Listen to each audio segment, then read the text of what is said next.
যখন মালাকুল মউত আজরাইলের ধাক্কায় আপনার আমার ঘুম ভাঙ্গা যাবে, তাকে দেখবেন তখন কবরে যাইয়া গইরাইবেন আর কানবেন। হাসরের ময়দানে কানতে কানতে চোখের পানি শেষ হইয়া রক্ত বাইর শুরু হবে। এ আল্লাহর বান্দারা, পর্দার আলের মা বোনেরা, চোখের পানি বাইর হইতে হইতে হইতে হইতে রক্ত বাইর শুরু হবে। আফসুস করতে করতে হাত খাইতে খাইতে হাত পুরাটাই খাইয়া ফেলাইবে, শেষ করিয়া ফেলাইবে। কেন কেন? ইয়া লাইতানি কদ্দামতু লি হায়াতি, হায় আফসুস, আমি যদি আমার হায়াতের জিন্দেগিটাকে যদি একটু মূল্যায়ন করতাম। আপনাকে যেই হায়াত আল্লাহ পাক রব্বুল আলামিন দান করছেন অনেক দামি। কয় কত দামি? কয় পৃথিবীতে এমন কোন উম্মত আসে নাই যেই উম্মত আপনার মতো দামি হায়াত নিয়ে আসছে। সুবহানাল্লাহ। হেরা বাঁচছে বেশি, কামাইছে বেশি না কম? কথা কয় না। কামাইছে কম, বাঁচছে বেশি। আপনি বাঁচবেন কম, কাম বেশি। বাঁচবেন কম, কামাই বেশি। হে আল্লাহর বান্দারা, পর্দার আলের মা বোনেরা, পয়গম্বর হযরত মূসা আলাইহিস সালাতু ওয়াস সালাম রাস্তা দিয়ে রওনা করছেন। এমন সময় এক মহিলা কান্না করতেছে, হায় রে আমার ছেলে মইরা গেল, ছেলে মইরা গেল। মূসা আলাইহিস সালাতু ওয়াস সালাম কয়, তোমার ছেলের বয়স কত হইছে? কেন কান্না করো? কয়, নবী গো মাত্র 400 বছর হইছে। কয় বছর? কয় বাচ্চার বয়স 400 বছর। কয় নবী গো মাত্র 400 বছরের বাচ্চাটা এই হবাই হেদিন হইলেও 400 বছরে মারা গেল। কবুরি 400 বছরের বাচ্চার জন্য তুমি কান্না করো? আর এমন একটা সময় আসতে আছে যে মানুষগুলা হায়াতি পাবে 60-70 বছর। বলে নবী, আবার তারা দুনিয়াতে আসবে নাকি? তারা আবার দুনিয়া করবে নাকি? তারা আবার সংসার করবে নাকি? বলে শুধু দুনিয়া করবে না, উঁচু উঁচু ইমারত বানাবার প্রতিযোগিতা করবে। তাহলে আমাদের হায়াত কম, কাম বেশি। আমার হায়াতের দাম বেশি। হায়াতের কি? স্বর্ণ মানুষে বেশি কিনে না রড বেশি কিনে? কথা কয় না। স্বর্ণ বিলে বেশি কিনে কে জানি কইছে। হ্যাঁ, স্বর্ণ মাপার পালা আর রড মাপার পালা এক? কথা কয় না। এক না। স্বর্ণ মাপের হিসাব হয় রতিয়ে রতিয়ে, পয়েন্টে পয়েন্টে। আর রডের হিসাব রতিও না, পয়েন্টও না। অনেক সময় আধা কেজিও সাইডা দেখো যাগুলো হিসাব গেছে গামা কি বাইরা। তার মানে কি রডের দাম বেশি না স্বর্ণের দাম বেশি? এটা বুঝেন না। হেরা বেশি বাঁচছে, হ্যাঁ হায়াতের দাম বেশি না। না, আপনার দাম বেশি। কারণ আল্লাহু আকবার, আমার মাওলা আপনাকে আমাকে অল্প হায়াত দিয়ে পাঠাইছেন। আল্লাযী খালাকাল মাউতা ওয়াল হায়াতা লিয়াবলুয়াকুম আইয়ুকুম আহসানু আমালা। পরীক্ষা করবে কে কত সুন্দর আমল করে। আকসারু আমালা না আহসান, বেশি না, অল্প সুন্দর। অল্প ভাইরা, আল্লাহ পাক রব্বুল আলামিন কিয়ামতের ময়দানে আমাদের পক্ষে আছেন। টেনশন করে কোনো লাভ নাই। সুবহানাল্লাহ। আল্লাহর মতন জজ যদি আমাদের পক্ষে থাকে, রায়টা কোন পক্ষে যাবে? জোরে কোন? আমাদের পক্ষে আসবে, আর কারো পক্ষে যাবে না। কাজী আল্লাহর বান্দারা, পর্দার আলের মা বোনেরা, যারা এখনো মাহফিলে আসতে পারেন নাই, আপনারা 5টা মিনিট সময় দিলাম। বাইরে আজকে দোকানে ঘোরার দিন না। বাইরে আজকে রাস্তাঘাটে গপ্প গুজব করার দিন না। বাইরে যারা বিরিয়ানি খাবার জন্য নিয়তে আসছো, বিরিয়ানিটা দেন, আমি যাইগা। ভাই নিয়ত ঘুরে বসো, বসলে আপনি বিরিয়ানিও পাইবেন, সবও পাইবেন। কি নিয়ত ঘুরে বসেন, বসলে সবও পাবেন, বিরিয়ানিও পাবেন। একজন একটা জানলা খুলছে, নিয়ত করছে এই জানলার আলো দিয়ে কোরআন শরীফ পড়ব। জানলা দিয়ে যতদিন আওয়াজ শোনা যাবে ততদিন পর্যন্ত মসজিদে নামাজে যাব। জানলা দিয়ে নেকের নিয়ত করছে, যতদিন জানলা থাকবে আলো বাতাস মনে আইবে না। হ্যাঁ, আলো আসবে, নিয়তটা করার কারণে সওয়াব পাইবো। ভাও আমি জানি অনেকের বিরিয়ানির দিকে মুখ চিন্তা গিয়ে রয়েছে, কোন সময় দিবে, দেয় না কেন, তাড়াতাড়ি বাড়ি যাবো। ভাই নিয়ত ঘুরান, আপনি নিয়ত ঘুরাইলেও বিরিয়ানি পাইবেন না, ঘুরাইলেও বিরিয়ানি পাইবেন, কিন্তু নিয়তটা ঘুরাইলে আপনি একটু নেকি পেয়ে যাবেন। ফাও ফাও জোরে কোন সুবহানাল্লাহ। কুতুবুল আলম শাইখুল মাশায়েখ আমিরুল মুজাহিদিন সৈয়দ ফজলুল করিম রহমাতুল্লাহ আলাইহি কয়, নিয়ত ঘুরাইয়া যদি বসেন নেকির পোটলাটা কত বড় হবে। বিরিয়ানি যে মাহফিলে যে পোটলা করে ওটা একজনে ভালো করে পেট ভরে খাইতে পারে না। কি ভালো করে পেট ভরে খাওয়া যায়? এর জন্য কত ঘুষি কত মারামারি, না পাইলে আবার এই মানুষের গালাগালি আছে না নাই ভাইরা। আর আল্লাহ পাক রব্বুল আলামিন আপনি যদি শেষে নিয়তটা ঘুরে একটু বসেন, আমলনামায় কম করে হলো 50 লক্ষ নেকি দিয়ে দিবে। জোরে কোন বিরিয়ানির মূল্য বেশি না একটা নেকির মূল্য বেশি? সুলাইমান আলাইহিস সালাতু ওয়াস সালাম তখতে সুলাইমানতে উড়িয়া যায়, পিছন থেকে এক বুড়া নিচে কয় সুবহানাল্লাহ। আপনারাও কর সুবহানাল্লাহ। আওয়াজটা সুলাইমান আলাইহিস সালাম শুনছে, তাড়াতাড়ি নামাইছে। বুড়া কি কইছেন কোন? আপনারা গালি দেইনি? কি কইছেন? আল্লাহর কসম আমি গালিও দেইনি, খারাপ কোনো কথা কইনি, আপনি আপনার কামে যান। কারা কি কইছেন? বুড়া থরথর করে কাঁপে, খাইছে আজকে সারা দুনিয়ার বাদশা সুলাইমান আলাইহিস সালাম। এই ব্যক্তির সামনে বেচারা তো মনে করেন পেটের ভিতর অবস্থা খারাপ হয়ে গেছে। কোন সময় কি হুজুর একটা খারাপ কথা বলি নাই, গালিও দেই নাই, মিথ্যা কথা বলবো না, আপনার এই তখতে সুলাইমানি দেখিয়ে একবার সুবহানাল্লাহ বলছে। কয় সুবহানাল্লাহর নেকিটা আমারে দাও, তখতে সুলাইমান এটা তুমি নাও। সুবহানাল্লাহ কর। হ্যাঁ রাজি হয় না। কয় রাজি হও না কেন? কয় আপনি যতদিন দুনিয়া আছেন তখতে সুলাইমানিও আছে, আপনার মুজিজাও আছে। আপনার দুদিন দুনিয়ায় হায়াত শেষ, তখতে সুলাইমানিও শেষ, মুজিজাও শেষ, কারবার খতম। কিন্তু নবী গো আমি যে একবার সুবহানাল্লাহ বললাম, এই নাকি কবরের জিন্দেগি থেকে আমার ভোগ করা শুরু হবে, আর কোনদিন শেষ হবে না। লা ইলাহা। সামনে আগান, পিছনে লোক আসতেছে, এদের বসতে দিতে হবে তো, সামনে আগান। লা ইলাহা, জোরে লা ইলাহা, লা ইলাহা, হায় হায় লা ইলাহা। এটা ফালাই দিয়ে এই পরিমাণ দেন, এটা ফালাই দিয়ে অল্প কোনে ফালাই দেন,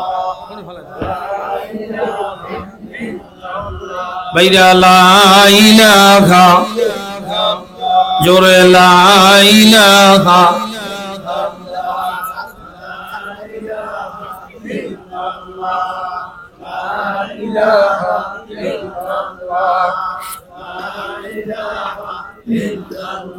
আসমান বলে এক আল্লাহ, জমিন বলে এক আল্লাহ।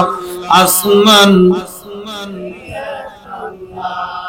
জমিন বলে, আমরাও বলি এক আল্লাহ। লা ইলাহা, লা ইলাহা।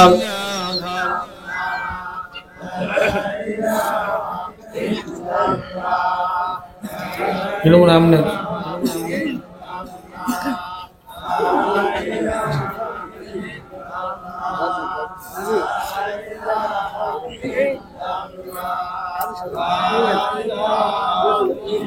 লা ইলাহা ইল্লাল্লাহু মুহাম্মাদুর রাসূলুল্লাহ সাল্লাল্লাহু।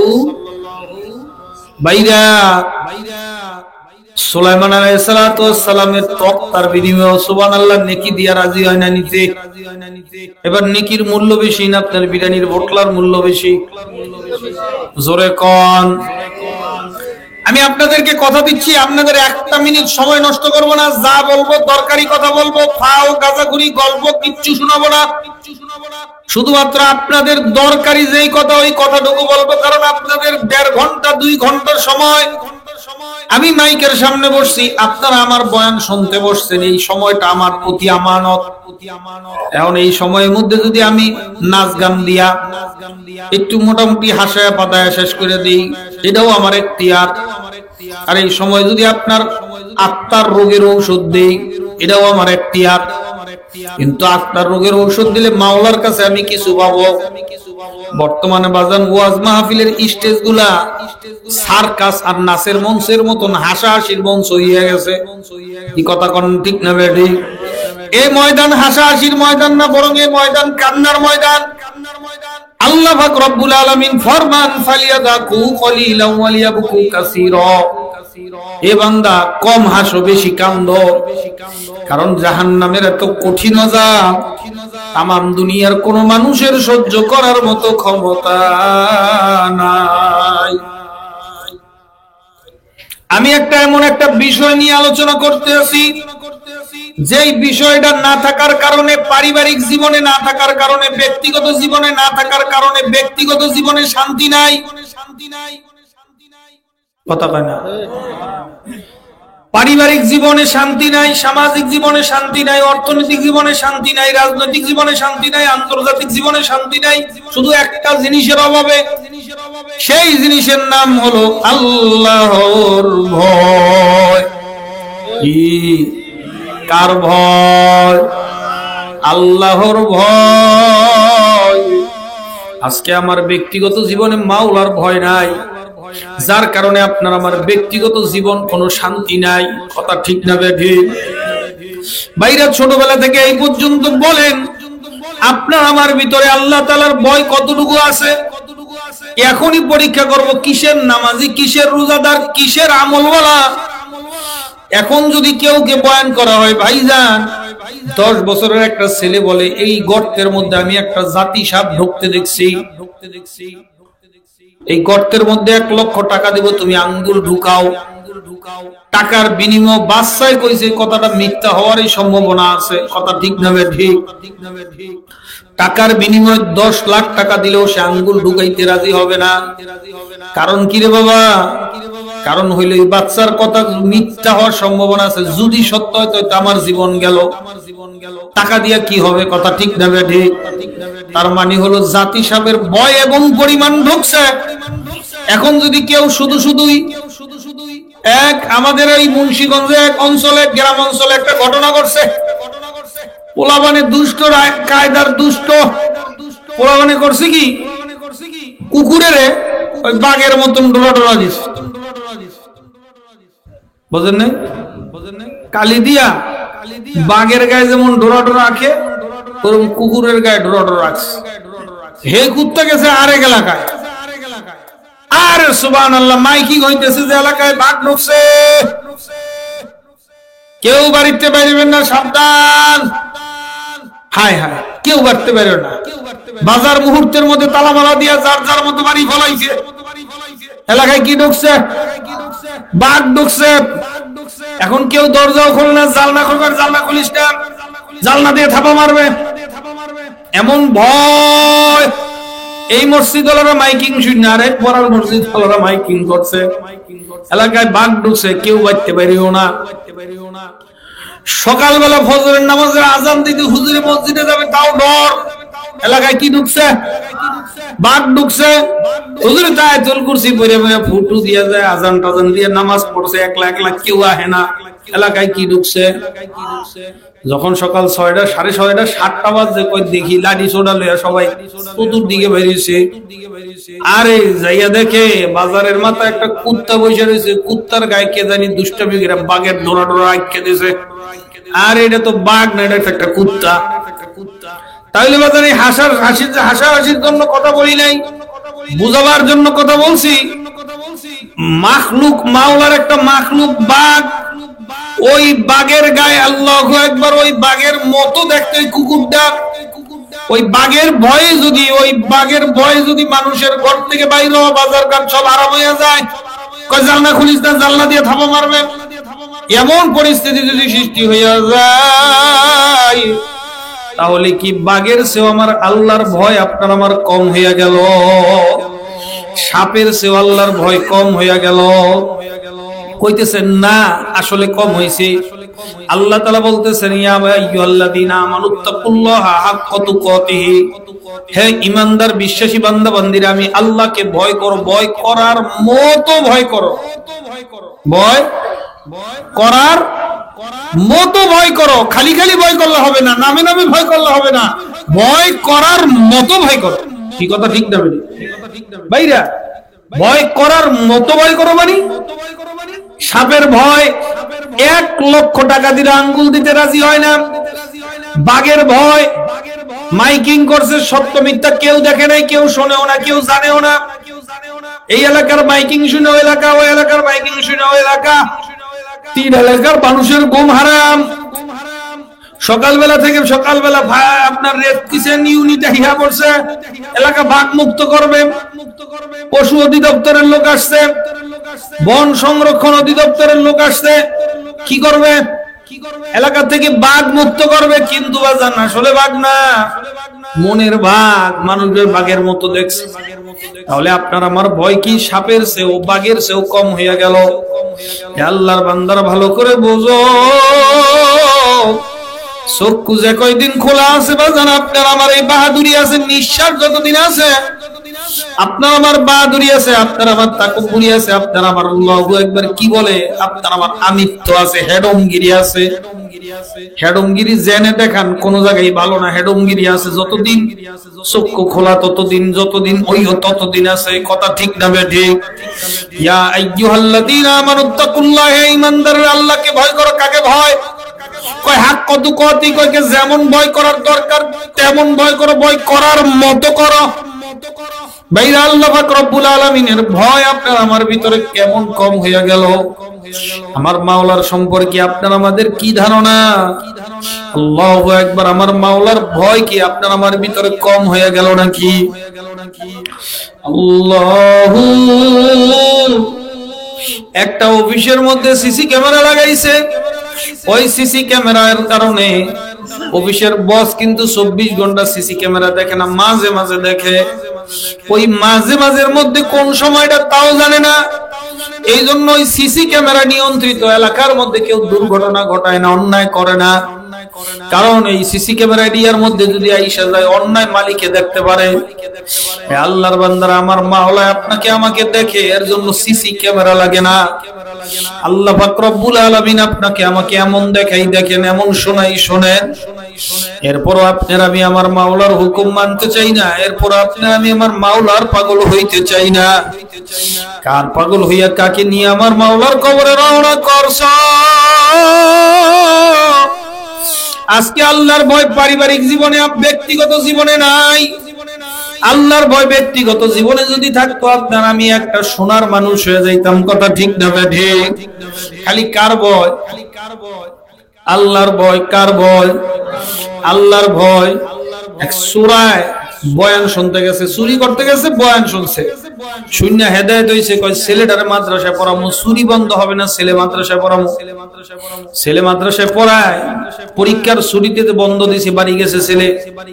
কয় একলা একলা চুরি করে লাভ কি? পোলারও লয়ে যাই। হ্যাঁ, পোলারে নিয়ে গাছের গোড়ার মধ্যে দাঁড়া করায় রাইখা কয় আমি উপরে উঠলাম, কেউ দেখলে কেউ আইলে বা কেউ দেখলে কবি আব্বা লোক আছে, দেখতেছে দেখতেছে। বাবাই যেই মাত্র গাছের আগায় উঠছে, আব্বা দেখে দেখে দেখে, লাভ দিয়ে নেমে বেচারা শরীর চিল্লা বিল্লা গেছে, থাপ্পড় কে দেখে? ওই আব্বা আল্লাহ তো দেখতেছে। আপনি তো শর্ত লাগাইছেন যে কেউ যদি দেখে তাইলে আমারে জানাবি, বলবি দেখে দেখে। আল্লাহ আপনি যখন আব্বা আপনি যখন গাছের মধ্যে উঠিয়া গাছের ডালের মধ্যে আপনি ওই ডাবের মধ্যে কোপ মারতে আসেন, তখন দেখি কেউ দেখে কিনা? মানুষ তো কেউ দেখে না, কিন্তু আল্লাহ তো দেখে। হে আল্লাহর বান্দারা, শুধু আল্লাহ আমাকে দেখতেছেন এই কথাটা যদি আপনারা আমার দিলের মধ্যে বসাইতে পারি, এই কথাটা যদি দিলে বসাইতে পারি, জীবনে আর গুনার কাম করা যাবে না। কথা বলেন ঠিক কিনা? ওই ব্যক্তি আর গুনার কাম করতেই পারবে না। এই জন্যই তো আল্লাহ পাক রব্বুল আলামিন বলতেছেন ইন্নাস সালাতা তানহা আনিল ফাহশাই ওয়াল মুনকার। আলোচনা আরেক দিকে যাইতেছে, তো সময় লাগবে। কষ্ট হইতেছে? সময় লাগলে হ্যাঁ আর একটু সময় দিবেন নি আপনারা? মোনাজাত দিয়ে দেব?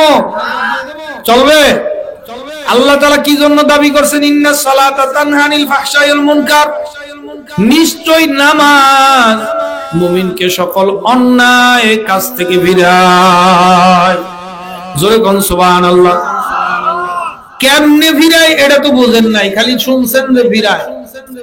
নামাজ 5 প্রকার। জোরে কোন কয় প্রকার? আরো জোরে। এই কথাটা মনোযোগ দিয়ে বয়ানটুক শুনেন, কামে লাগবে জীবনে। নামাজ কয় প্রকার? 5 প্রকার।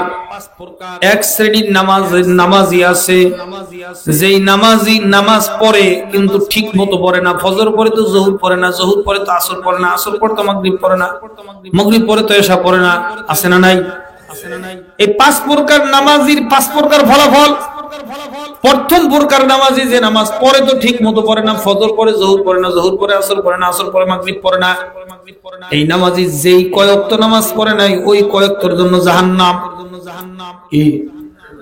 যেই কয়েকটা নামাজ পড়ে নাই ওই কয়েকটার জন্য কি? জাহান্নাম। 2 নাম্বার, নামাজ তো ঠিক মতোই পড়ে কিন্তু নামাজের মধ্যে দিলটা থাকে না, মনটা থাকে না।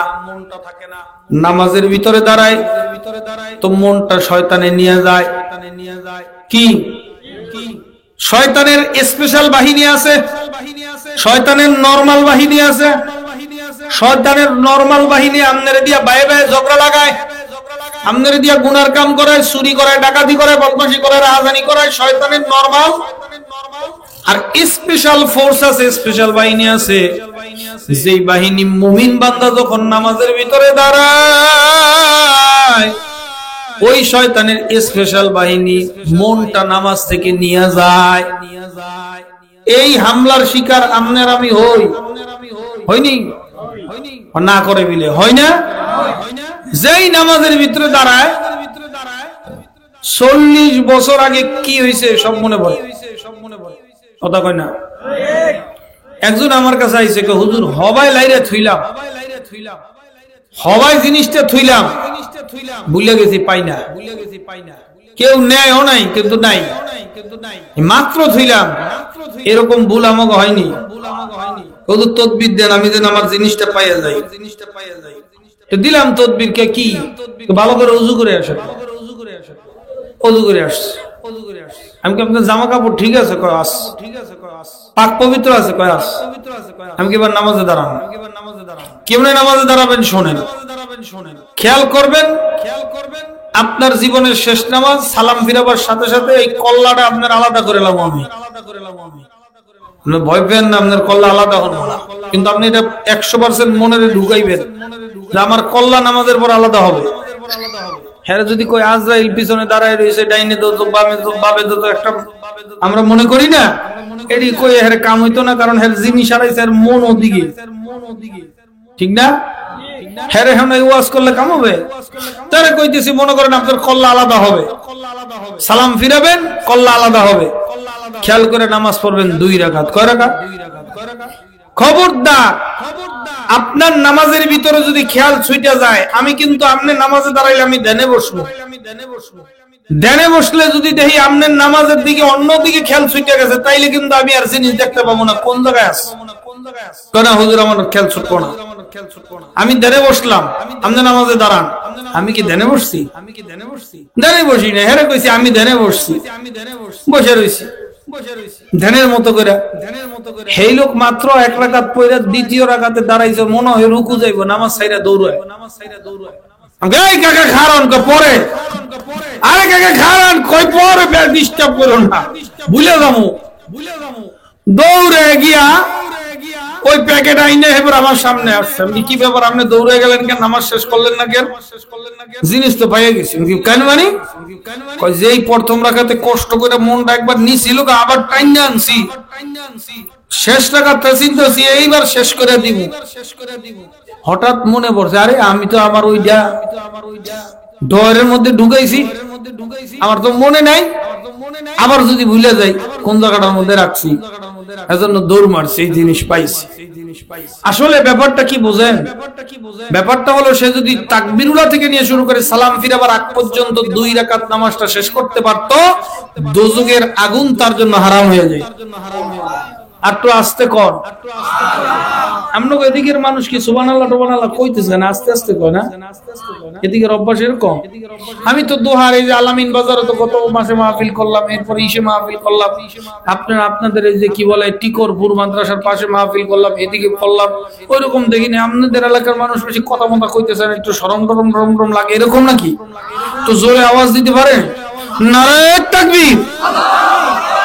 তাও অন্য এলাকার জোরের মতো হয় নাই। আপনারা যে ব্রাজিল আর্জেন্টিনা খেলার সময় যে গোল করে সিকিউরিটি মারছেন, ওর কাছাকাছিও যায় নাই, কথা কয় না ভাইরা। তো 2 রাকাত নামাজ, জোরে কোন কয় রাকাত? তো এই আল্লাহর বান্দা, তো 2 রাকাত নামাজের মধ্যে দ্বিতীয় প্রকার নামাজি হলো যেই নামাজি নামাজে দাঁড়াইলে শয়তানের স্পেশাল বাহিনীর হামলার শিকার হয়। শয়তানের স্পেশাল বাহিনী আছে, ওই বাহিনী আপনার আমাকে যখন নামাজের ভিতরে দাঁড়ায়, ওই নামাজের ভিতর থেকে মনটা টাইনা নিয়ে যায় সংসারের কাজে, টাইনা নিয়ে যায় দুনিয়ার যায় ঝামেলার দিকে, মনটা নিয়ে যায় নামাজে, আর মন থাকে না। হাদিস শরীফে আল্লাহর রাসূল সরকারে দো আলম ফরমান, এই নামাজির ফলাফল জাহান্নাম। যেই নামাজি নামাজ আদায় করলো, আল্লাহকে নামাজ আদায় করলো, আল্লাহর জন্য করে নাই, মনটা নামাজের ভিতরে ছিল না। হুজুর নামাজ তো আল্লাহর জন্যই পড়ছি, না না, নামাজ আল্লাহর জন্য হয় নাই। আপনার বিয়া করছেন, আপনার বিয়া করাবো বাসর ঘরের মধ্যে, আপনারে কয় ও আব্দুল্লাহ আব্দুল সাত্তার, বলে কি? আমি তো তোমার স্ত্রী। কহ আমার শরীর যা আছে সব তোমার। কয় ঠিক আছে, সংসারও কর্ম তোমার। কয় এটাও ঠিক আছে। মনটা পাশের বাড়ির জব্বরের। কি মনে করেন? এই কথা বললে সংসার হবে? কি কইবে? তোর কিচ্ছু চাই না, তুই আগে মন ঠিক করে আয়। কি কথা ঠিক না বেটি? তুই আগে মনটা ঠিক করে আয়। নামাজের মধ্যে দাঁড়াইছি, কার ইবাদত? এ মুরব্বি বাবারা, আপনারা একটু আওয়াজ দিয়া বলেন, কার ইবাদতে দাঁড়াইছি? আল্লাহর ইবাদতের ভিতরে দাঁড়াইছি। এখন মনটা নিয়ে যায় দুনিয়ার বাজারের সংসারের কাজে। কে? কোন শয়তানের স্পেশাল বাহিনী? কোন? খালি শয়তান না স্পেশাল বাহিনী? ওই স্পেশাল বাহিনীর কাজ হলো নামাজির নামাজ থেকে মনটা ছুটায় নিয়ে যাওয়া। এ আল্লাহর বান্দারা, পর্দার আলের মা বোনেরা, যখন নামাজের ভিতরে দাঁড়াইছেন, শয়তানের স্পেশাল বাহিনীর হামলার শিকার হইছেন। মানে মনটা নামাজ থেকে যখন নিয়ে গেছে, আমি আপনাদেরকে ফর্মুলা দিয়ে দিলাম, সামনের থেকে ফর্মুলা কাজে লাগাইবেন, আর মন নামাজের ভিতর থেকে নিতে পারবে না। ইনশাআল্লাহ পারা যাবে। আল্লাহ কবুল করেন, জোরে বলেন আমিন। বাইরা, শয়তান হলো ওই স্পেশাল বাহিনী। শয়তান হলো একটা কুত্তা। ওটা কি? জোরে কর। আল্লাহর বাড়িতে আপনি নামাজের মাধ্যমে রওনা করছেন, এই কুত্তায় আপনারা নামাজে ডিস্টার্ব করবে। বিআই বাড়িতে যাইতেছেন, বিআই ফালে কুত্তা। ঢাকা শহরে দেখেন নাই বিদেশি কুত্তা দিয়ে না বলে, যখন বাড়িতে ঢুকতে নেই কুত্তায় ঘেউ ঘেউ ঘেউ ঘেউ করে ওঠে, কামড় বসায় দেওয়ার উপক্রম। তখন আপনি কি করেন? বিআই রে ডাক দেন, বিআই কুত্তা সামলান, আমি তো ঢুকতে পারতেছি না। বিআই তখন আশাও লাগে না, কিছুই করা লাগে না, চক্ষুটি বড় করে কুত্তারে গায়। কুত্তা আস্তে করে জাগায় যা বইসা যায়। কি কি কইছে? কুত্তারে কিছু কইছে বিআই? কুত্তারে খালি একটা চক্ষু কোরআন দিয়ে কি কইছে? এই কুত্তা ঠান্ডা। এখন আপনার একটা খেতকানো দেয় না, লাফানো দেয় না, কামড়ও মারতে চায় না। কথা ঠিক না ঠিক? আল্লাহর বান্দারা, পর্দার আলের মা বোনেরা, নামাজের ভিতরে যখন নাকি আপনারা বিদার হইয়া যায়, আমার মালিকের দরবারে আপনার আমি নামাজের ভিতরে বলিয়ানি, আউযু বিল্লাহি মিনাশ শাইতানির রাজীম। আল্লাহ, নামাজের মাধ্যমে তোমার বাড়ি রওনা করলাম, তুমি শয়তান মরদুদ থেকে, কুত্তার থেকে সামলাও। এরপরও যখন নামাজে দাঁড়াইবেন, কুত্তা সামলানোর কথা আল্লাহর কাছে বললে যখন নামাজে দাঁড়াইবেন, এরপরও দেখবেন নামাজের ভিতরে মনটা থাকবে না, নামাজের ভিতর থেকেও শয়তান আবারও মনটা আপনার আমার নিয়ে যাওয়ার চেষ্টা করবে আল্লাহ থেকে সামনে। আবার আল্লাহ পাক রব্বুল আলামিনের থেকে পানাহ চাওয়ার পরও নামাজে থাকতে চাইবে না, নিয়ে যাবে। তখন আবার নামাজের ভিতরে রাখার একটা ফর্মুলা আছে, উবুদুল্লাহ কান্নাকা তারাহু ফাইন লাম তাকুন তারাহু ফাইন্নাহু ইয়ারা। এমন ভাবে নামাজ আদায় করো যেন গোয়াকে আমার মাওলাকে দেখতেছো। আর যদি এই খেয়াল অন্তরের মধ্যে না আসে, খেয়াল করে যদি আমি আমার মাওলারে দেখি না, আমার মাওলাই আমারে দেখে। এই হইল 2 নম্বর প্রকারের নামাজ। নামাজের ভিতরে দাঁড়াইছে, মনটা নামাজে ধইরা রাখার চেষ্টা করে না, শয়তানে নিয়ে যায়। ওই নামাজের ফলাফল কি বলছি? বলেন জাহান্নাম। বলেন কি? আলোচনায় মন আসেনি বাবা। 3 নম্বরের নামাজি, যেই নামাজি নামাজের ভিতরে শয়তানে মনটা নিয়ে যায়, কাইরা নিয়ে আসে, আবার নিয়ে যায়, আবার কাইরা নিয়ে আসে। কি করে কাইরা নিয়ে আসে? ভাই আল্লাহ আমারে দেখতেছে। কি বলবে? আল্লাহ আমার দিকে চেয়ে রইছে, আল্লাহ আমাকে দেখতে আছে। এ আমার ভাইরা, পর্দার মা বোনেরা, আমার মাওলাই চেয়ে রইছে। খেয়াল করার সঙ্গে সঙ্গে দেখবেন শয়তান আর মন ধরে রাখতে পারবে না। শয়তান আপনার আমার মনটা ছাড়িয়ে দেবে। মনটা কি করবে? নামাজের ভিতর থেকে ছাড়িয়ে দেবে। শয়তান আর নামাজের ভিতরে মনটা ধরে রাখবে না। আবার কিছুক্ষণ পরে রোকন পরিবর্তন হওয়ার আগেও করতে পারে, রোকন পরিবর্তন হওয়ার পরে। রোকন বুঝেন? রোকন মানে দাঁড়াইছেন এক রোকন, রুকুতে গেছেন আরেক রোকন, সেজদায় গেছেন আরেক রোকন, তাশাহুদের বৈঠকে গেছেন আরেক রোকন। অবস্থার পরিপ্রেক্ষিতে দাঁড়ানো অবস্থায়, বসার আপনার রুকুর অবস্থায়, সেজদার অবস্থায়, তায়াত্তুতে বসার অবস্থায় শয়তানের রোকন চেঞ্জ করার আগে মনটা আবার নিয়ে যেতে চাইবে। আবার কি বলতে হবে?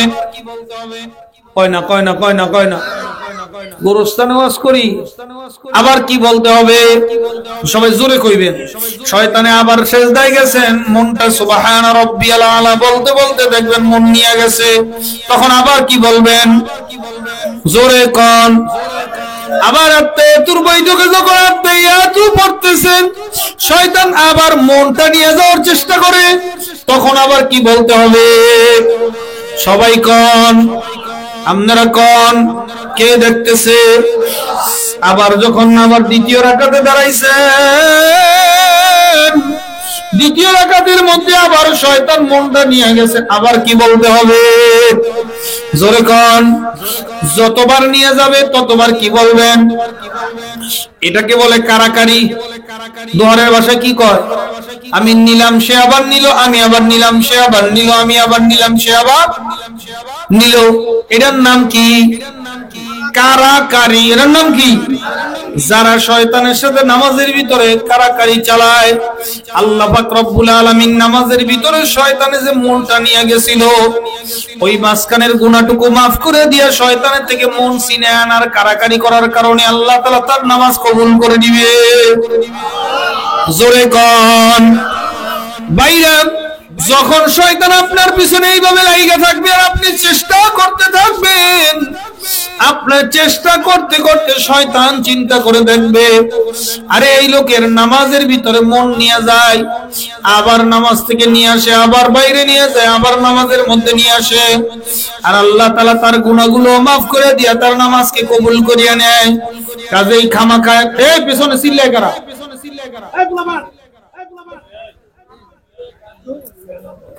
কি এক অবস্থা! এ ভাই, এক মুরব্বী লাঠি নিয়ে বাড়ি শুরু করেন, হয় মাহফিলে আসবে না হয় বাড়ি দেন খেদানে গুলা। আবার যখন নামাজের মধ্যে দাঁড়াইছেন, শয়তানে কয় বারবার আল্লাহ তারে মাফ করে দেয়। আল্লাহ কি করে? আপনি কেন মাফ করে? কারাকারি করেন এই জন্য। বলেন কেন মাফ করে? কারাকারি করেন এই জন্য। আল্লাহ তাআলা আপনারে কি করে দেয়? শয়তানে কয় খামা খাওয়ার পিছনে লাইগা নাম দেয়, ওরে সাইরা দে, ওই লোকের পিছনে লাগ, তোকে দুইজন মিল্লা লাগ, এক বদলিয়ে কাম না হইলে দুই বদলি লাগা। যেই লোক মনটা নামাজের ভিতর থেকে কাইরা নিয়ে গেলে আর ধরে রাখার চেষ্টা করে না, ওর পিছনে লাগ, ওরে ছাড়। তখন শয়তান আপনারা ছাড়িয়ে দেবে। আপনি নামাজের তাকবীরুল্লাহ থেকে নিয়ে শুরু করে চেষ্টা করতে করতে অবস্থা এমন হয়ে যাবে, আপনি সালাম ফিরাবার আগ পর্যন্ত খেয়াল অন্য কোন দিকে যাবে না, আল্লাহর দিকে থাকবে।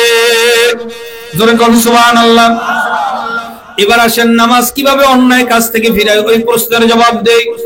যেই আল্লাহর বান্দা পর্দার আলের মা ও বোনেরা নামাজের ভিতরে খেয়াল করছে শয়তান মন নিয়ে গেছে, আর খেয়াল করছে আল্লাহ আমাকে দেখতেছে, ওই আল্লাহর বান্দার নামাজের বাইরে যখন গুনার কাজে লিপ্ত হবে কি খেয়াল আসবে?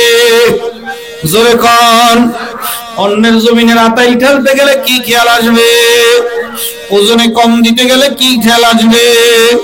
এ আল্লাহর বান্দারা শুধু তাই নয়, গুনার কাজে লিপ্ত হইতে গেলে কি খেয়াল আসবে?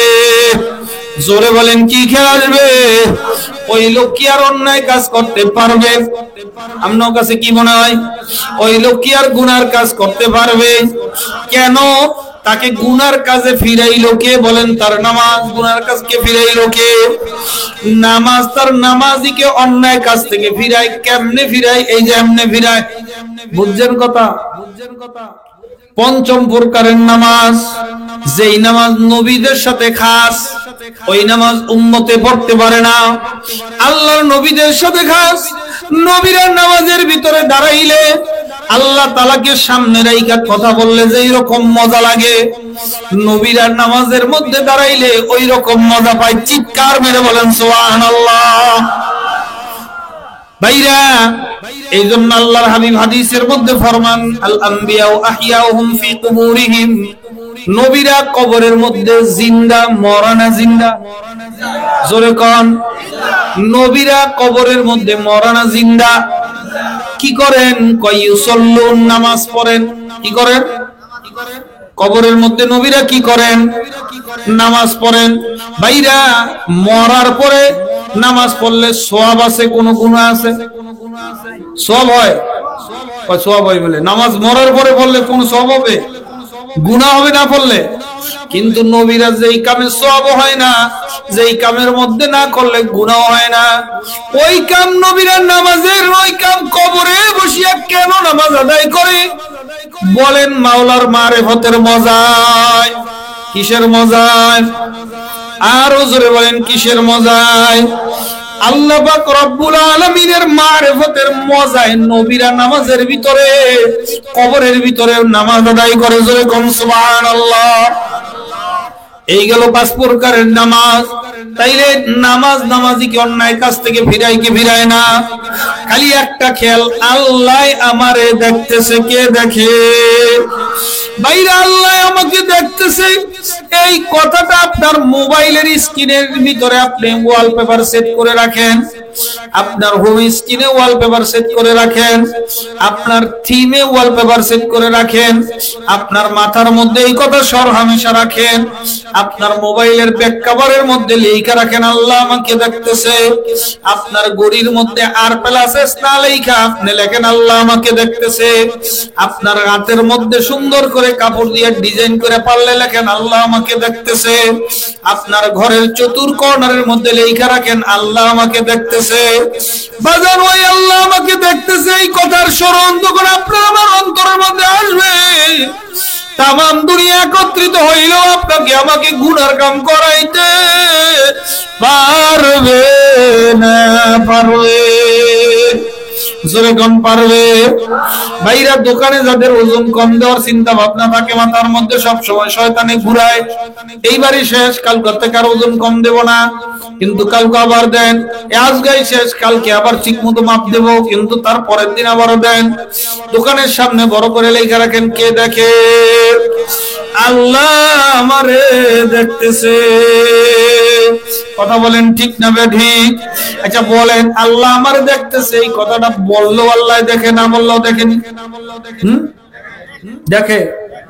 তার মানে বলার দ্বারা উদ্দেশ্য কি? বলার দ্বারা আমি গুনার থেকে বাঁচবো। কিসের থেকে? জোরে কোন। গুনার থেকে বাঁচবো। আল্লাহ আমারে দেখতেছে, কয় এই আল্লাহ আমারে দেখতেছে। যখন আপনার আমার ভিতরে এই শরম চলে আসবে, আমার মাওলার ভয় চলে আসবে, ওই বান্দা পানির নিচে ডুব দিয়ে গুনার কাজ করতে পারবে না। ওই বান্দাকে কোটি কোটি টাকা দিলেও গুনার কাজ করতে পারবে না।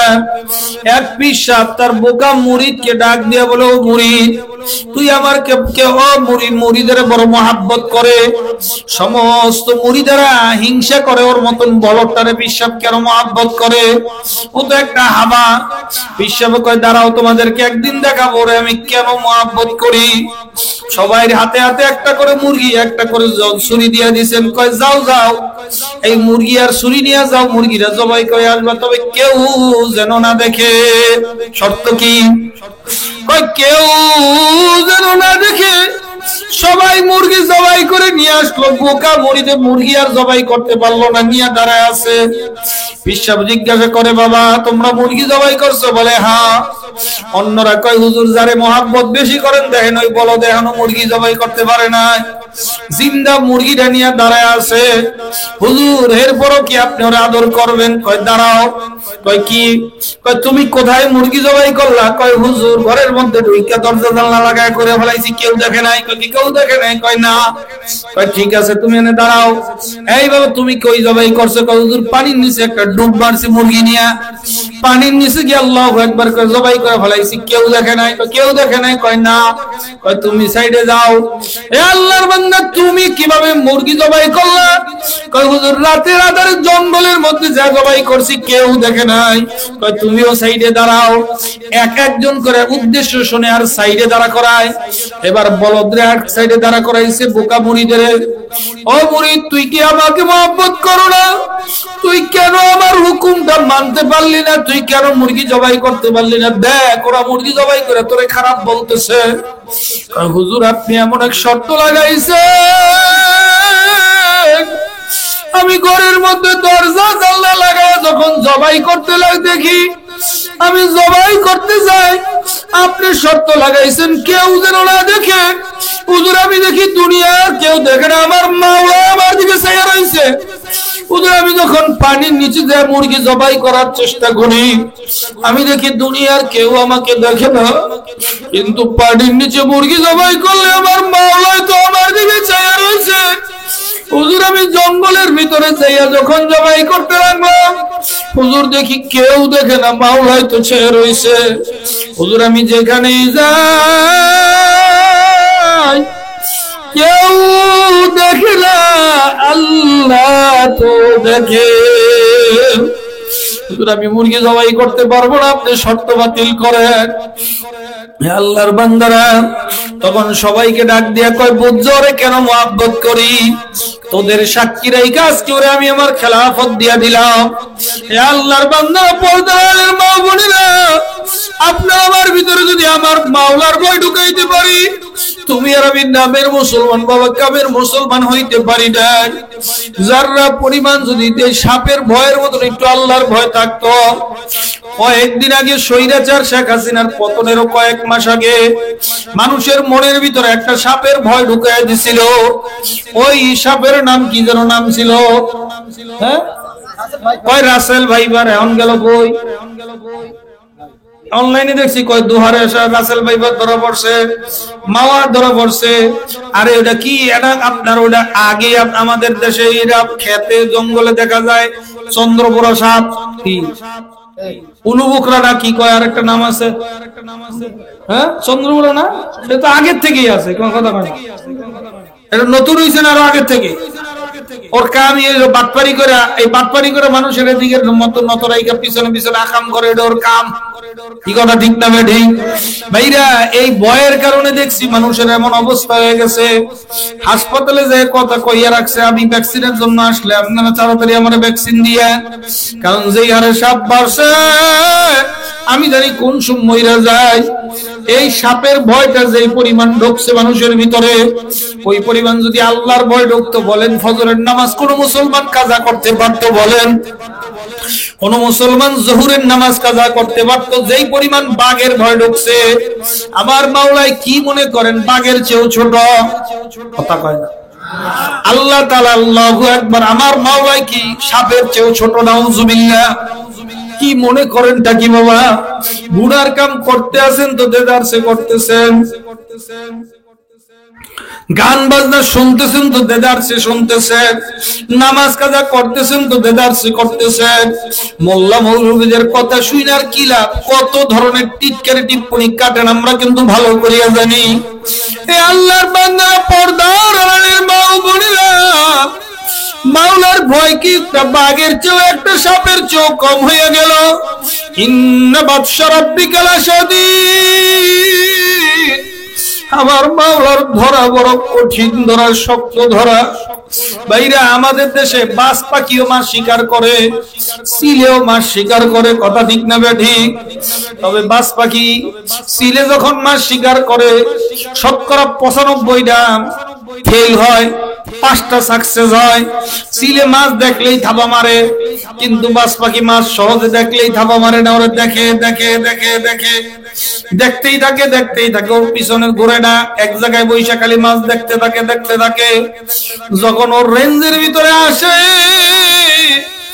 একটা থাবা মেরে 5 শিকল বসায় দেয়, ওই বাসটা আর ওই বাজ পাখির থেকে সারা পায়ে যাইতে পারে না, হাজারে একটা সারা পায়।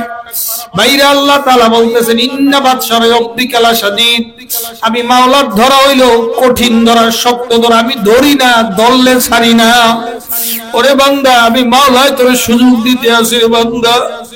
বান্দারে তুই কত সুযোগ, তোরে কত বুঝাবার জন্য আমি মাওলায় কতবার প্রতিদিন ধাক্কা মারি, তারপরও তুই বোঝো না। তুই কি শোনো না রে বান্দা? অমুক মসজিদের মাইকে এলান হইতেছে, অমুক বাড়ির অমুক দুনিয়ায় নাই। আরে তুই কেন আমি মাওলায় মাইকে, কেন আমি মাওলায় জানাজার ব্যবস্থা করিয়া রাখলাম? তোরে সতর্ক করার জন্য। না হয় তার আত্মীয় স্বজন 2-3 জন মিল্লা জানাজা দিলেও তো ফরজে কিফায়া আদায় হয়ে যায়। মানুষ কেন মাইকিং করে, মানুষ কেন জানাজানি করে? তোরে সতর্ক করার জন্য। এখনো গুনার কাম করো, দেখ তোর মতো আরেকটা লোক দুনিয়া থেকে বিদায় নিয়ে কবরে চলিয়া গেল, তোর কি উপায় হবে? বান্দা, তাও তুই হুঁশিয়ার শোনা। ও বান্দা, তোর যৌবনকাল নিয়ে গিয়া তোর দাড়িগুলো আমি মাওলায় পাকিয়ে দিলাম, তাও তোর হুঁশ আসে না। তোর শরীরটা দুর্বল করিয়া দিলাম, তাও তোর হুঁশে আসে না। আমি মাওলায় ধরি না, ধরলে কিন্তু ছাড়ি না। সময় আছে এখনো, তওবা করার মতো তওবা করো। আমার মাওলার দরবারে মাপ চাওয়ার মতো মাপ চাও। আমার মাওলার দরবারে মাপ চাওয়ার মতো মাপ যদি চাইতে পারো, আমার মাওলায় তোমাকে আমাকে মাফ না করিয়া পারবে না। এই জন্য বাজানদেরকে বলবো, পর্দা আলের মা বোনদেরকে বলবো, ইয়া আইয়ুহাল্লাযীনা আমানুত্তাকুল্লাহা হাক্কা তুকাতিহি ওয়া লা তামুতুন্না ইল্লা ওয়া আনতুম মুসলিমুন। মাওলার কই আমি ধরি না রে বান্দা। বান্দা, আমি মাওলাকে ভয় করার মতো ভয় করার খবরদার। আমার কবরে কেউ আসবি না, কেউ মরবি না, তবে মুসলমান না হইয়া কেউ মরিস না। ওয়ালা তামুতুন্না, খবরদার কেউ মরবি না, ইল্লা, তবে মুসলমান না হইয়া।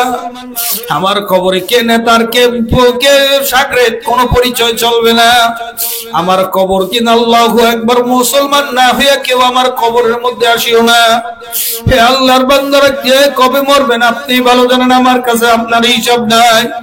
কাজেই বাজান, মুসলমান না হইয়া কবরে যাইও না। মুসলমান না হইয়া যদি খোদার কাছে ওই কবরের মধ্যে যাও, ওই কবরটা কবর থাকবে না, ওটা একটা জাহান্নামের আগুনের কুণ্ডলী হয়ে যাবে। বাজান, ওই কবরের মধ্যে কোন নেতার পরিচয় কেউ যদি বলে আওয়ামী লীগের লোক, মাপ পাবে না। কেউ যদি বলে বিএনপির লোক, চরমোনাইর লোক, জামাতের লোক, কেউ কিন্তু মাপ পাবে না। কারণ ওই কবরের মধ্যে কোন দলের পরিচয়, পীরের পরিচয় চলবে না। ওই কবরের মধ্যে 2টা পরিচয় চলবে, 1 নাম্বার ঈমান, 2 নাম্বার আমল। কথা ঠিক না ঠিক? হে আল্লাহর বান্দারা, আপনার আমার আর কি পরিচয় হইছে? আল্লাহ, আবু যর গিফারি রাদিয়াল্লাহু তাআলা আনহু, হযরতে ফাতেমা রাদিয়াল্লাহু তাআলা আনহার ব্যাপারে কবরের ভিতরে নামিয়া ফাতেমা রাদিয়াল্লাহু তাআলা আনহার কবরে ডাক দিয়া করে, কবরের মাটি সাবধান, তুই কি জানো তোর মধ্যে কারে রাখতেছি? ও কবরের মাটি, তোর ভিতর আল্লাহু আকবার বেহেশতের সমস্ত জওয়ানদের সর্দার হাসান হুসাইনের আপনাকে রাখতেছি, খবরদার বেয়াদবি করবি না। কবরের ভিতরে আবার একটা ডাক দেয়া, আবু যর গিফারি রাদিয়াল্লাহু তাআলা আনহু, কবরের মাটি সাবধান, তুই বেয়াদবি করবি না, তোর ভিতরে কাকে রাখতে আছিস জানো? আল্লাহ আসাদুল্লাহিল গালিব, আল্লাহ তাআলার বাগ করে যারা পাঠাইছে আলী রাদিয়াল্লাহু তাআলা আনহুর স্ত্রীকে রাখতেছি, খবরদার কবর বেয়াদবি করিস না। কবর কোনো জবাব দেয় না। এবার আবু যর গিফারি রাদিয়াল্লাহু তাআলা আনহু আরেকটা চিৎকার মেরে ডাক দিয়ে বলে, ওরে কবরের মাটি সাবধান, সাবধান, বেয়াদবি করবি না, তোর ভিতরে কাকে রাখতে আছে জানো? সরকারে দু আলম সাইয়্যিদুল আম্বিয়া ইমামুল মুরসালিন হুজুরে পুর নূর সাল্লাল্লাহু আলাইহি সাল্লামের কলিজার টুকরা কন্যাকে রাখতেছি, খবরদার কবরে বেয়াদবি করবি না। এবার কবরে মানুষের মতো করে জবাব দেওয়া শুরু করছে, রে আবু যর, আমি কবরের ভিতরে কোনো পরিচয় চলবে না। কে হাসান হুসাইনের আম্মা, এই পরিচয় আমার কবরের ভিতরে চলবে না। কে আলীর স্ত্রী, এই পরিচয় আমার কবরে চলবে না। কে নবীর মেয়ে, এই পরিচয় দিয়ে কোনো ফায়দা হবে না। ওরে আবু যর গিফারি, কবরের ভিতরে যদি ঈমান আমল নিয়ে আসে, কবরটা জান্নাতের বাগান বানায় দেওয়া হবে। আল্লাহ আপনি আমাদের সবার জন্য কবুল করিয়ে নিয়ে। আর যদি খোদা না কাস্তা নাফরমান বদমাইশ বেঈমান আমার কবরের মধ্যে আসে, আমি কবরের মাটি দুই দিক দিয়ে এমন জোরে চাপ মারব, এক পাজরের আড্ডি আর এক পাজরের মধ্যে ঢুকে ফেলাইব, কবরে কোনো পরিচয় চলবে না। হে আমার যুবক বাবারা, আমার পর্দার মা বোনেরা, দুনিয়ার ঘরে যদি একবার আগুন লাগে, দুনিয়ার মানুষ নিভাবার জন্য চেষ্টা করে, ফায়ার সার্ভিসের লোকেরা আইসা নিভাই দিয়ে যায়। দুনিয়ার ফায়ার সার্ভিস ফেলুস হইলে এয়ার হোস্টেসের মাধ্যমে পানি নিয়ন্ত্রণ আনার চেষ্টা করা হয়। কিন্তু বাজান, তোমার আমার গুনাহের কারণে, তোমার আমার বদামলের কারণে যে জাহান্নামের আগুন জ্বলছে, ওই জাহান্নামের আগুন দুনিয়ার কোন দমকল বাহিনীর নিভাবার কোন শক্তি নাই। আল্লাহ রে, আমার মাশূক রে, ওই আগুন দুনিয়ার কোন মানুষের নিভাবার কোন শক্তি নাই। কাজে আল্লাহর বান্দারা যারা মরবেন তাদের কাছে আমার বয়ান, যারা মরবেন না, যাও বাবা বাড়ি যাও, বয়ান শুনে কি করবা? কুল্লু নাফসিন যায়িকাতুল মাউত, প্রত্যেক নফসকে একদিন মৃত্যুর স্বাদ গ্রহণ করাই লাগবে, কোনো সন্দেহ নাই। আমার যুবক বাবারা, আমার পর্দার আলের মা বোনেরা, আমার ভাইরা যারা আগামী চক্করে বর্ষ, হুজুর একটু বুড়া হয়ে নিয়ে এরপরে নামাজ ধরবো, হুজুর একটু বুড়া হয়ে নিয়ে এরপরে ভালো হয়ে যাব। হ্যাঁ যুবক, তুমি কি খেয়াল করো নাই তোমার চেয়ে কত অল্প বয়সের যুবক কবরে চলে গেছে? হ্যাঁ যুবক, তুমি কি খেয়াল করো নাই তোমার চেয়ে কত অল্প বয়সের যুবক দুনিয়ার মজা পেয়ে খেলতে খেলতে আস্তে করে কবরে চলিয়ে গেছে? হ্যাঁ যুবক ভাইরা, আমার মায়েরা, তুমি কি দেখো না তোমার আমার চেয়ে কত অল্প বয়সের মানুষ অন্ধকার কবরে চলিয়ে গেছে? আল্লাহ আল্লাহ, আমার যুবক ভাইরা যারা বলো হুজুর এই জমানায় কি দিনের উপরে চলা যায় নাকি? হ্যাঁ যুবক ভাইরা, তুমি কি দেখো না তোমার চেয়ে কত অল্প বয়সের মানুষ পরিপূর্ণ দিনদার আমার মাওলার পাগল হয়ে গেছে? তুমি কি দেখো না কলেজে পড়ে কত যুবক আমার মাওলার পাগল, দাড়ি লম্বা করিয়া ফেলাইছে, পরিপূর্ণ সুন্নতের উপরে আমল মজবুত। আজান 2023 সনে আমি হজে গেছিলাম, আল্লাহ আমারে নিয়ে গেছিল। ওই হজের ঘটনায় যা ঘটলো, আল্লাহ আপনাদেরকে বলি, আমি মুনাজাতের দিকে আগাবো বাবা, বেশি কষ্ট দেব না। আল্লাহ মিনার ময়দান থেকে যখন শয়তানকে পাথর মারতে, আপনার ওই কি বলে, শয়তানকে যখন পাথর মারতে রাস্তা দিয়ে হাইটে হাইটে যাইতেছি জামারায়, ওই জামারায় যখন পাথর মারার জন্য রওনা করছি, একটা 22-23 বছরের যুবক আমার সঙ্গে মোসাফা করে কয়, হুজুর আপনি বিক্রমপুরী হুজুর না? আমি বললাম হ্যাঁ। কে তুমি? বলে হুজুর আমার বাড়ি চাঁদপুরের উজানি। হুজুর আমি উজানি, চাঁদপুরের কচুয়ায় বাড়ি। হুজুর আমি উজানি মাদ্রাসায় সরহুল বেকায়া পড়ি। আমি বললাম বাবা তুমি আসছো যে? বলে হ্যাঁ হুজুর। আপনি কোন হোটেলে থাকেন? আপনার হোটেলের ঠিকানাটা দেন, আমি আপনার সঙ্গে পরে দেখা করব। আমি তাকে কথাবার্তা বইলা যাইতে যাইতে তার হোটেলের ঠিকানা দিলাম। সেই আল্লাহর বান্দা হজ শেষ করার পরে আল্লাহু আকবার একদিন আমার হোটেলে এসে দেখা করলো। বলে হুজুর আল্লাহ আমারে হজে আনছে। আমার হুজুর আমার বাবা, আল্লাহু আকবার, আমার বাবা দুনিয়ায় নাই। হুজুর আমার সংসার চালাবার মতো কোনো লোক নাই। হুজুর আমি মাদ্রাসায় লেখাপড়া করি আর রাত্রে এশারের নামাজের পরে রিকশা নিয়ে বাইর হয়ে যাই। হুজুর আমি রিকশা চালাইয়া আমার কিছু সংসারের খরচ আমার মায়ের পাঠাই আর নিজের লেখাপড়ার খরচ চালাই।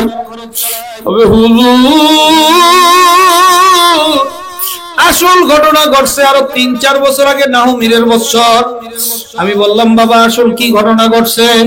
বলে হুজুর আসল ঘটনা হইল নাহুমিরের বছর আমি সিরাতে খাতামুল আম্বিয়া, নাহুমিরের বছর না পড়া, সিরাতে খাতামুল আম্বিয়া, সিরাতে খাতামুল আম্বিয়া নাহুমিরের বছর পড়লাম। নবীজির জীবনী শুনিয়ে আমি খালি কাঁদতাম। নবীর দেখলাম না, দেখতে তিনি কেমন ছিলেন, নবীর প্রতি ইশক আর জজবা আমার বাড়িয়া গেল। হুজুর আমি গুনার কাম থেকে আগের থেকেই দূরে থাকি, এরপরে আরো বেশি মাহফুজ থাকার চেষ্টা করতে লাগলাম আর দুরূদ শরীফ পড়তে লাগলাম। হুজুর নাহুমিরের বছর আমি স্বপ্ন যুগে মুহাম্মাদুর রাসূলুল্লাহ সাল্লাল্লাহু আলাইহি ওয়াসাল্লাম, হুজুর আমি নাহুমিরের বছর থেকে আমি এই পর্যন্ত মাঝে মাঝে স্বপ্নে দেখি আলহামদুলিল্লাহ। এ যুবক, তোমার মতো যুবক রাত্রে ঘুমের ভিতরে আল্লাহর হাবিবকে স্বপ্ন দেখে তুই দেখছ তোর আল্লাহু আকবার দুনিয়ার গার্লফ্রেন্ড, দুনিয়ার পচা নাপাক মাইয়া লোকেরে আল্লাহর হাবিবকে এক নজর দেখলে দোজখের আগুন আরাম হয়ে যাবে। আমি বললাম বুঝলাম, মাঝে মাঝে দেখেন আল্লাহ আপনাকে কবুল করছে। তো হজে আসলেন কেমনে? কয় হুজুর আমি খালি কাঁদতাম। আমার মাদ্রাসা আমার তালিমে যিনি মুরব্বী মানে শিক্ষা গুরু, ওই তালিমি মুরব্বী আমাকে বলতেছে বাবা তুই কেন প্রতিদিন এইভাবে কান্দো? কয় হুজুর আমার মদিনা যাইতে মনে চায়, আল্লাহর হাবিবকে সালাম দিতে মনে চায়। ওই ও আল্লাহর বান্দা শোন, প্রতিদিন 100 বার দরুদ শরীফ পড়বি। আল্লাহুম্মা সাল্লি আলা মুহাম্মাদি ওয়া আলিহি ওয়া আসহাবিহি, আল্লাহুম্মা সাল্লি আলা মুহাম্মাদি ওয়া আলিহি ওয়া, আল্লাহুম্মা সাল্লি আলা সাইয়্যিদিনা মুহাম্মাদি ওয়া আলিহি ওয়া আসহাবিহি, আল্লাহুম্মা সাল্লি আলা সাইয়্যিদিনা মুহাম্মাদি ওয়া আলিহি ওয়া আসহাবিহি। পড়েন সবাই এই রমজানে ফায়সা কথা না বইলা, মানুষের গীবত শেখাত না করে একটু পড়বেন আল্লাহুম্মা সাল্লি আলা সাইয়্যিদিনা মুহাম্মাদ ওয়া আলিহি ওয়া আসহাবিহি। হুজুরে আমারে দুইটা আমল দিছে, ধরে কোন কয়টা? মুনাজাত দেব নাকি না ঘটনা শেষ করব? এ আল্লাহর বান্দারা দুইটা আমল দিছে। কই প্রতিদিন 100 বার দুরূদ শরীফ পাঠ করবি। আর 2 নম্বর আমল হলো তুই যে প্রতিদিন এশারের নামাজের পরে রিকশার খেপ বাও, লাস্টে যেই খেপটা পাবি ওই খেপওয়ালার কাছে ভাড়া নিবি না, ওই কাস্টমারের কাছে ভাড়া নিবি না, ওই প্যাসেঞ্জারের কাছে ভাড়া নিবি না। এই আমল তুই চালায়া যা। ওই আল্লাহর বান্দার নাম উবাইদুল্লাহ। বাজারে এবার উজানি মাদ্রাসায় গিয়ে পাই নাই, ওই ছেলেটা মনে হয় হাটাজারি গিয়ে ভর্তি হয়েছে না কোথায় জানি না। আল্লাহু আকবার। ওই উবাইদুল্লাহ আমাকে শুনাইতেছে হুজুর আল্লাহু আকবার, হুজুরে আমারে বলছে লাস্ট খেপের কি নিবি না, লাস্ট প্যাসেঞ্জারের ভাড়া নিবি না। 3 মাস আমি আমল করলাম। আমার 3 মাস, প্রায় 3 মাসের সময় আমি একটা খেপ নিলাম। আমি 10:30টার সময় চিন্তা করলাম শরীর দুর্বল হয়ে গেছে, এখন আর খেপ পাবো না। এই খেপটা নামায় দিয়ে তাড়াতাড়ি মাদ্রাসায় যায় ঘুমায় যাবো, সকালে উঠে আবার সবক মুখস্থ করা লাগবে। ওই আল্লাহর বান্দারা, ওই ছাত্র উজানি মাদ্রাসার ছাত্র বলে হুজুর লাস্ট খেপটা যখন নামাই, উনি বড় অফিসার মানুষ, ধনী মানুষ, দেখেই বুঝাইছি, বুঝে গেছি।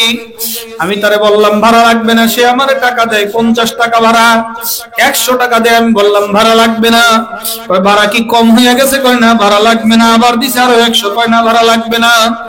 আবার দিছে 100, এরকম 500 টাকা 1000 টাকার নোট দেয়। আমি বললাম ভাড়া লাগবে না। আমার এই তো ধমক দিয়া কয় পাগল তুই আমার কাছ থেকে ভাড়া নেও না কেন? কেন ভাড়া নেও না? কয় তা আপনারে বলা যাবে না, ভাড়া লাগবে না, বিদায় হন, আমি রিক্সা নিয়ে যাই। কয় তুই থাম, তোর কথা সন্দেহজনক লাগে, তুই তাড়াতাড়ি বল কেন ভাড়া নিবি না, না হয় তোরে পুলিশ দিয়ে ধরায় দেব। কয় ভাইজান আমি ভাড়া নেব না, আমার একটা আমল চলতেছে। কয় কিসের আমল? ও ভাইজান আপনি কি শুনবারই চান? আমার উস্তাদ আমাকে বলছে মদিনা যাওয়ার জন্য 2টা আমল করতে, 100 বার দুরূদ শরীফ, আর 2 নম্বর আমল লাস্ট ক্যাপের কি নিবি না। আমি লাস্ট ক্যাপের ভাড়া নেই না, আল্লাহ কি উসিলা আমারে মদিনা নেই কিনা এই জন্য। ওই খবর কালকে সকাল 10টায় তুই আমার সঙ্গে দেখা করবি, এটা আমার বাড়ি, আর যেখান থেকে আনছো তো এটা আমার অফিস। বাড়িতে এসে যদি পাও তো পালি, না হয় অফিসে আমারে পাবি। কয় ঠিক আছে। ওই হুজুর আমি গিয়ে অফিসে তারে পাইয়া গেলাম। হুজুর আমি তারে সালাম কালাম দিয়া জিজ্ঞাসা করলাম কেমন আছেন, ভালো আছেন, আমারে কেন আসতে বলছেন? কয় বেটা তোর পাসপোর্ট আছে? বলে না পাসপোর্ট তো নাই। কয় আমার সঙ্গে চল। হুজুর আমার ইমার্জেন্সি পাসপোর্ট করাইয়া। কয় তোর ভিসাও লাগবে না, তোর টাকা পয়সা লাগবে না, এই বছর আমি হজে যাই, তুই যেহেতু মাদ্রাসায় পড়ো, আমার সূরা কাজ সই না, আমি সই করে কেমনে হজ করব তা জানি না, তুই আমারে শিখাবি, তুই আমার সাথে হজে চল। আল্লাহু আকবার। বাজার আর একটা আশ্চর্য ঘটনা এই ছেলের সঙ্গে ঘটছে, ওটা আরো বড় আশ্চর্য ঘটনা। এই ঘটনা শোনার জন্য নবীর প্রতি প্রেম আর ভালোবাসা একটু অন্তরে জমাই, একটু খেয়াল করে শোনো বাবা। এটা বড় মারাত্মক ঘটনা। দুনিয়ার মধ্যে এমন যুবক আছে বাজার, এ তো আমাদের আকাবিরের জবানের ঘটনা শুনছি, কিন্তু আমার সঙ্গে আল্লাহ তাআলা ওই ছেলের মোলাকাত ঘটায় দিয়েছে। আমরা যেদিন মদিনা থেকে মক্কা থেকে মদিনা যাব, তার 2 দিন আগে মদিনা চলে গেল, আমার থেকে বিদায় নিতে আসছে। হুজুর আগামীকালকে সকালে আমরা সবাই ফজরের নামাজের পরে গাড়িতে করে মদিনা যাব, আপনারা কবে আসবেন? আমি বললাম 2 দিন পরে। আপনি কোন হোটেল? আমি বললাম হোটেল আল আনসার হোটেলে আছি। হুজুর বলতেছে ঠিক আছে হুজুর দেখা করব। বাবু সালাম রোডের পিছনে যারা গেছেন 1 নাম্বার বিল্ডিং এর পরের বিল্ডিংটাই আল আনসার হোটেল। আমি বললাম আমরা ওই হোটেলে উঠবো। ঠিক আছে হুজুর দেখা করব। বাজান বড় আশ্চর্য ঘটনা, আমরা 2 দিন পরে যখন নাকি আল আনসার হোটেলের মধ্যে গিয়া সামানাগুলো হোটেলের রুমের মধ্যে রেখে একটু রেস্ট নিয়ে নামাজ পড়তে যাব, নবীর রওজায় জিয়ারত করতে যাব, আমি রুম থেকে বাইরে হইতেছি, আর ওই ওবাইদুল্লাহর মুআল্লিম কয় রিয়াজুল ইসলামকে, আমাকে জিজ্ঞাসা করে রিয়াজুল ইসলামকে। আমি বললাম আমি। ও রিয়াজুল ইসলাম ভাই, আপনার সঙ্গে তো ওবাইদুল্লাহর ভালো কালেকশন আছে, ওবাইদুল্লাহ আপনার কাছে আসতো বইলে আমার থেকে। এই ছেলে তো মোবাইলও চালায় না, বিপদে পড়ছি। কেন? ওবাইদুল্লাহরে পাই না। ওবাইদুল্লাহরে পাই না। ওবাইদুল্লাহ গেছে কই জানি না। কবে থেকে পান না? কয় যেদিন মদিনায় আইছি সেদিন থেকে। আমি বললাম আপনাদের মুআল্লিমকে জানাইছেন, আপনাদের এখান থেকে দায়িত্বশীলকে জানাইছেন, পুলিশ ইনফরমেশন করছেন? কয় সব করছি। আমি মনে করছি ওবাইদুল্লাহ বুঝি মক্কা চলে গেছে, আমাকে নিয়ে তারপরে আসবে। ছেলেটা তো মোবাইলও চালায় না। ভাই ওবাইদুল্লাহ কই? আমি কেমনে বলবো ওবাইদুল্লাহ কোথায়? এই কথা বলি আমি তাকে নামায়া দিয়া তাকে বলতেছে ওবাইদুল্লাহরে পাইলে হোটেলে নিয়ে আসবে। আমি নামাই দিয়া প্রথমে যাইয়া ওখানে আপনার মাগরিব না জানি এশারের নামাজ আদায় করলাম। আদায় করার পরে গেলাম প্রথম সালাম দেওয়ার জন্য। বাজান সালাম দেওয়ার ভিড়ের মধ্যে ঠেলাঠেলি কইরা দেখি পিছনটা একটা ছেলে যাইতেছে, দেখতে ওবাইদুল্লাহর মতো লাগে। আমি আস্তে করে তাড়াহুড়া কইরা বাজান ভিড় ঠেলা ঠেলে একটু সামনে আগায়, কত কষ্ট জানেন। আবার আল্লাহর হাবিবের রওজার সামনে বেশি তাড়াহুড়ো করা যায় না, বেয়াদবি হয়ে যায় নাকি? বাজান আমি সামনে যাইয়া ওবাইদুল্লাহরে পাস করতে যাইয়া আমি আবার ভিড়ের মধ্যে ওদিকে চলে গেলাম। আমি তাড়াতাড়ি সালাম দিয়ে রাস্তার মধ্যে দাঁড়াইছি ওবাইদুল্লাহরে আটকাবো। ওবাইদুল্লাহ যখন সালাম দিয়ে আসছে আমি খপাত করে ধরছি, এই পাগল তুই কই গেছিলি? তোর মুআল্লিম তোরে খোঁজে। আমি কোথাও যাই না, আমি এখানেই আছি। তুই এখানে আসো মানে কি পাগলামি করো? আমারে বলদ বুঝাও, তুই এখানে আসো, তোর মুআল্লিম খোঁজে, আয় হোটেলে আয়। কয় না রিয়াজুল ভাই আপনি আমাকে হোটেলে, হুজুর আপনি আমাকে হোটেলে হাই দেন না, আমি হোটেলে যাব না। কেন তুই হোটেলে যাবি না? তোরে কেউ কিছু বলছে? কয় না কেউ বলে নাই কিছু, আমি হোটেলে যাব না, আপনি যান বলতে চাই যায় না, আমি তাই না নিয়ে আসলাম। বল কেন যাবি না? তোর মুআল্লিম বলছে খানায় অসুবিধা না, পরিবেশ ভালো লাগে না। কয় না হুজুর সব ঠিক আছে, পরিবেশ ভালো লাগছে। হোটেলে কেন যাবি না? উবাইদুল্লাহ আমার চোখের পানি সারিয়া দিয়া কয় যেই কামে আইছো এই কাম না করে হোটেলে যাব না। আমি কই উবাইদুল্লাহ রে কি কামে আইছো? কয় নবীরে সালাম দিতে আসছে, সালাম না দিয়া যাব না। আমি করে পাগল, তুই কি 2 দিন পর্যন্ত সালাম দাও না? এই মাত্র তো আমার সামনে সালাম দিলি। ও বিক্রমপুরী হুজুর, ও মুন্সিগঞ্জের হুজুর, 2 দিন না 2 দিন 3 দিন পর্যন্ত নবীরে সালাম দিতেছি, সালামের জবাব তো আর পাই না। আমার নবী আমাকে যতক্ষণ পর্যন্ত সালামের জবাব না দিবে আমি উবাইদুল্লাহ হোটেলেও যাব না, খানা পিনাও খাবো না। আমি বললাম বাবা তুই কেমনে রইছ? ওই 2 দিন 2.5 দিন 3 দিন হয়ে গেছে। আমারে দেখায় জমজমের পানি খাই, আর সন্ধ্যার সময় এখানে ইফতারি দেয়, খেজুর খাই, এগুলা খেয়ে আমার হইয়া যায়, কিন্তু আমি হোটেলে যাব না। নবীজি সালামের জবাব দেয় না। না জানি আমি রাসূলের শানে কোন বেয়াদবি করছি। আমি তাড়াতাড়ি মুআল্লিমকে ফোন দিলাম, উবাইদুল্লাহ রে পাইছি, ও আসবে না হোটেলে। কয় নবী সালামের উত্তর না দিলে নাকি আসবে না। কয় পাগল হয়ে পড়ছি আমি বিপদে। সেও আসছে, উবাইদুল্লাহর সাথে দেখা করে গেছে। কয় জানি না কি হবে, জানি না।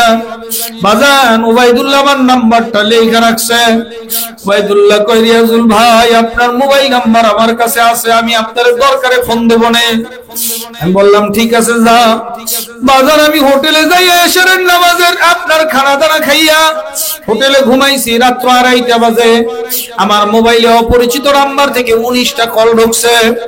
আমি তো খেয়াল করি নাই, ঘুমিয়েছিলাম। কল রিসিভ করে সালাম দিলাম, আসসালামু আলাইকুম। কে? কয় হুজুর আমি উবাইদুল্লাহ, আমারে চিনছেন? রাত্রে 2টা বাজে আমার শরীরের পশম সব দাঁড়ায় গেছে।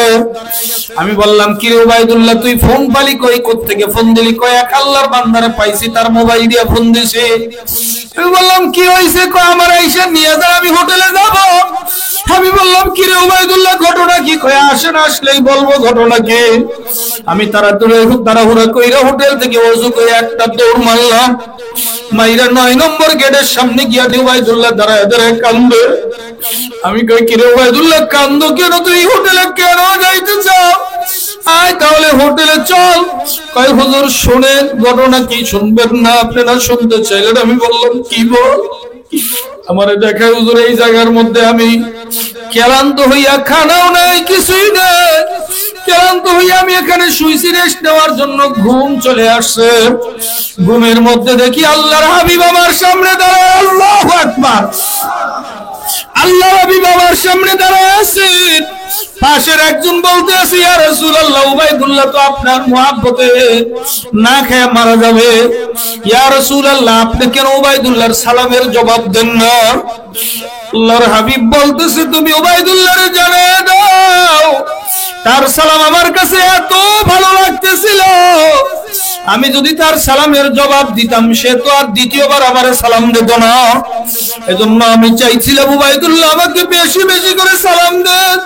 তবে উবাইদুল্লাহ যেহেতু অসুস্থ হয়ে গেছে আমি তার সালামের জবাব দিয়ে দিছি। উবাইদুল্লাহ আমাকে ডাক দিয়ে ধরে আমি উবাইদুল্লাহর জড়ায়া ধরলাম। হে যুবক তুই রাত্রে ঘুমাইলে তুই তোর লাইলিরে দেখো, দুনিয়ার নাপাক মহিলারে দেখো। কারণ তুই দুনিয়ার পাগল হইছ।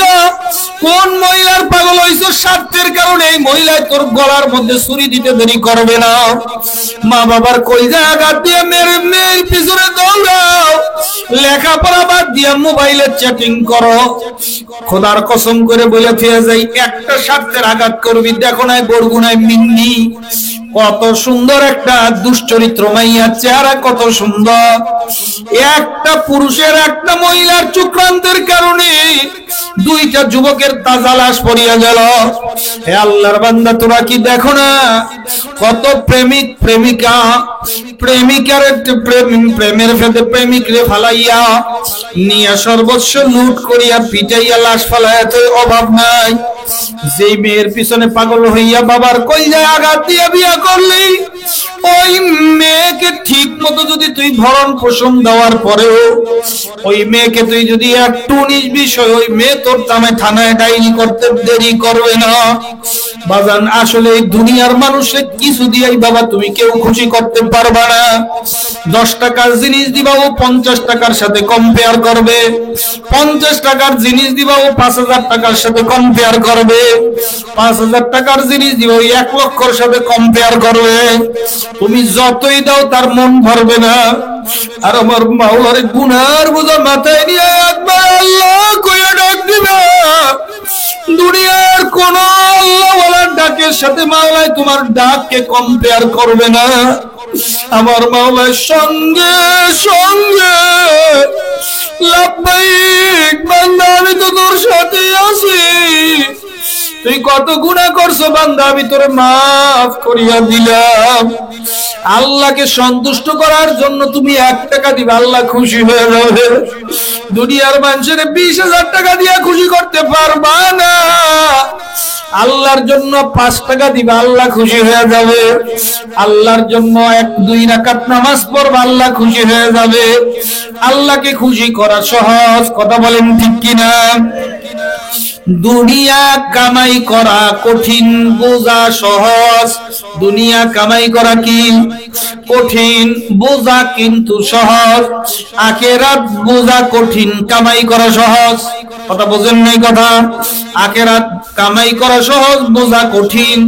দুনিয়া বোঝা সহজ, কামাই করা কঠিন। বাজান আল্লাহু আকবার একবার যদি আমার মাওলাকে আল্লাহ বলে ডাক দাও। বান্ধবীর একটা ঘড়ি দিছো, একটা ঘড়ি কয়টা? হ্যাঁ, একটা ঘড়ি। আমি আমার আহলিয়ার ঘটনা কই, এটা দোষের জন্য না, বুঝাবার জন্য বলতেছি। আবার আলিয়া কয়দিন আগে আমারে কয়, আমার মেয়েটা এই যে কানের মধ্যে যে দুল দিছিল, লতাওয়ালা দুল, মেয়েটা থাপা দেয়, টান দেয়, ব্যথা পায়, আপনি আমাকে একটা আপনার ফুলের মতো একটা কানের দুল এনে দিয়েন। আমি বললাম ঠিক আছে কিনে দেব। উনি বলতেছে 15,000 টাকার মধ্যে কিনা দিলে হবে। আমি কই সেটা না হয় দেখা যাবে। বাজান কয়েকদিন আগে তারে নিয়ে বাজারে গেলাম দুল কেনার জন্য, কানের দুল। ওই দুল কেনার জন্য যখন গেলাম, সে আমারে বলছে 15,000 টাকার মধ্যে দিলেই হবে। আমি টাকা বেশি নিয়ে গেছি, কারণ জানি পছন্দেরও সীমানা নাই, পছন্দেরও শেষ নাই। যখন গেছি যেই আপনার দুলটা পছন্দ করছে, ওই দুলটা প্রায় 40,000 টাকার আশেপাশে।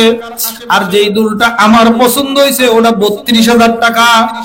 আর সে যেই মানের দুল কিনতে বলছে ওই মানের দুল মাত্র 15,000 টাকার মধ্যেই হয়। কিন্তু বাজান আলহামদুলিল্লাহ দেখি আমি যদি 47 আপনার 40,000 টাকার দুলটা কিনা দেই, সে পুরা খুশি। আর যদি তার কমেরটা কিনা দেই, মোটামুটি খুশি।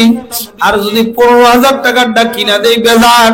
চিন্তা করে মাঝখান দিয়ে কিনা দিলাম। আমি তখন চিন্তা করলাম আল্লাহকে বেজার, আল্লাহকে খুশি করাটা কত সহজ। আল্লাহ তাআলা বলবে না তুই এই জামানায় মাত্র 2 রাকাত নামাজ পড়ে আমাকে চাইতেছ? কই ফজলুল করিম তো প্রতিদিন 100 রাকাত পড়ে, তুই 100 রাকাত পড়লি না, তোর নামাজ কবুল হবে না। এমনটা আল্লাহ বলছে? কথা কয় না কেন? আপনি একবার আল্লাহরে ডাক দিবেন, আল্লাহ কয় নাই অমুকে আমারে 1400 বার ডাক দেয়, তুই কেন একবার ডাক দিছো? তোর একবারের দামই নিব না কইছি। বরংস যখন একবার ডাক দিবেন, ফাযকুরুনি আযকুরুকুম, ডাক দেওয়ার সাথে সাথে জবাব দিবেন কে? মরা মানুষের আওয়াজ দেন কেন মিয়া? চিল্লে আওয়াজ দেন, জবাব দিবেন কে? আর জোরে বলেন, জবাব দিবেন কে? 2 রাকাত নামাজ পড়বেন, 2 রাকাত নামাজের বিনিময়ে আল্লাহ সন্তুষ্ট হবেন কি হবেন না?